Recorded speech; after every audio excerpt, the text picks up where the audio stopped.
মানে এটা কি শুধুই একজন ধর্মদ্রোহীর শাস্তি ছিল, নাকি এর পেছনে ছিল অনেক গভীর কোনো রাজনৈতিক আর সামাজিক সংঘাত?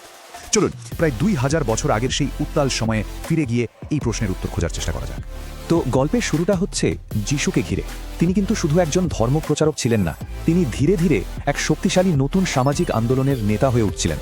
এমন একটা সময়ে যখন সমাজটা ছিল নানান কঠোর নিয়ম আর ভেদাভেদে ভরা, তখন তিনি এসে বললেন সবাই সমান, সবাই ঈশ্বরের সন্তান। আর এই সহজ কথাটাই, এই বার্তাটাই সাধারণ মানুষের মনে একেবারে গেঁথে গিয়েছিল। তার জনপ্রিয়তা কিন্তু শুধু কথার জোরে বাড়েনি, লোকের মুখে মুখে তার আশ্চর্য ক্ষমতার কথা ছড়িয়ে পড়ছিল। যেমন অসুস্থকে সারিয়ে তোলা বা ধরুন মৃতকে জীবন দেওয়ার মতো সব অবিশ্বাস্য ঘটনা। এই সব কিছু মিলিয়ে তিনি সাধারণ মানুষের কাছে প্রায় এক জীবন্ত কিংবদন্তি হয়ে উঠেছিলেন।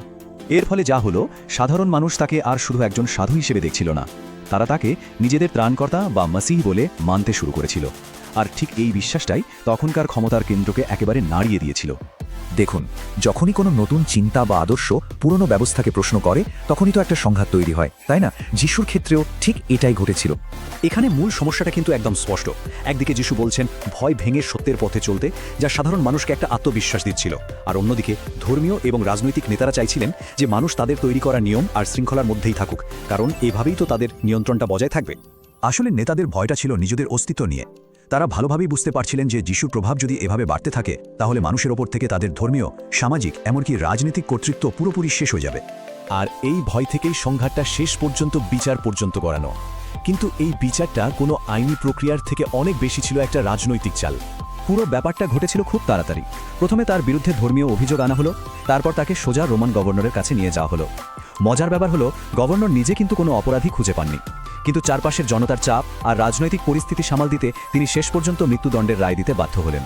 আর সবচেয়ে গুরুত্বপূর্ণ তথ্যটা হলো, যিনি কিনা শেষ রায়টা দিয়েছিলেন, সেই গভর্নর পিলাত, তিনি নিজেই শুরুতে যিশুকে নির্দোষ মনে করেছিলেন। এটাই তো আসলে প্রমাণ করে দেয় যে এই রায়টা আইনি যুক্তি থেকে রাজনৈতিক চাপের ফলেই বেশি দেওয়া হয়েছিল। এবার আসি সেই ভয়ঙ্কর শাস্তির বিবরণে। ক্রুশবিদ্ধ করাটা কিন্তু শুধু একটা মৃত্যুদণ্ড ছিল না, এটা ছিল রোমানদের একটা কৌশল, সবার সামনে চরম অপমান আর কষ্ট দিয়ে মেরে ফেলার এক নৃশংস পদ্ধতি। এই পদ্ধতির প্রত্যেকটা ধাপ ছিল শারীরিক আর মানসিক অত্যাচারের এক চরম রূপ। অসহ্য যন্ত্রণা দিয়ে খুব ধীরে ধীরে মৃত্যুর দিকে ঠেলে দেওয়া হতো, যাতে এই দৃশ্য দেখে অন্য কেউ আর ক্ষমতার বিরুদ্ধে যাওয়ার সাহসী না করে। কিন্তু ভাবা যায়, এই চরম শারীরিক কষ্টের মুহূর্তেও যিশুর মুখ থেকে যে কথাগুলো বেরিয়ে এসেছিল বলে জানা যায়, তা ছিল ক্ষমার কথা। এই একটা ঘটনাই তার অনুসারীদের কাছে এক অবিশ্বাস্য বার্তা পৌঁছে দেয়। খ্রিস্টীয় ধর্মবিশ্বাস অনুযায়ী এই মৃত্যুকে কিন্তু একটা সাধারণ হত্যাকাণ্ড হিসেবে দেখা হয় না, বরং এটাকে দেখা হয় এক মহান আত্মত্যাগ হিসেবে। বলা হয় এটা ছিল মানবজাতির মুক্তির জন্য ঈশ্বরেরই এক পরিকল্পনা। কিন্তু যিশুর গল্পটা তার মৃত্যুর সঙ্গেই শেষ হয়ে যায়নি। সত্যি বলতে কি, এখান থেকেই তার প্রভাব একটা অ্যাবসলিউটলি নতুন মাত্রা পেয়েছিল।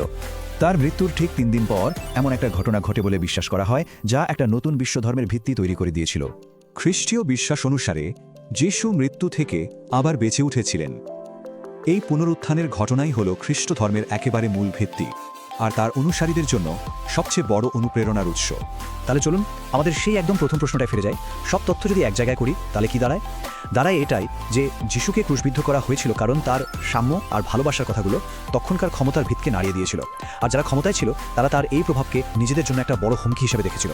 কি আশ্চর্য, তাই না? যে মৃত্যুদণ্ডটা তাকে থামিয়ে দেওয়ার জন্য দেওয়া হয়েছিল, সেই ঘটনায় তাকে ইতিহাসের পাতায় অমর করে দিল। তার সেই শিক্ষা আর জীবন দর্শন আজও পৃথিবীর কোটি কোটি মানুষকে প্রভাবিত করে চলেছে। তো সবশেষে একটা প্রশ্ন কিন্তু থেকেই যায়, এই ঘটনাকে কি আমরা কেবলই একটা ঐতিহাসিক ট্র্যাজেডি হিসেবে দেখব, নাকি এর আড়ালে ক্ষমা, ত্যাগ আর ভালোবাসার এমন কোনো চিরন্তন বার্তা লুকিয়ে আছে, যা আজও আমাদের সবার জন্য প্রাসঙ্গিক?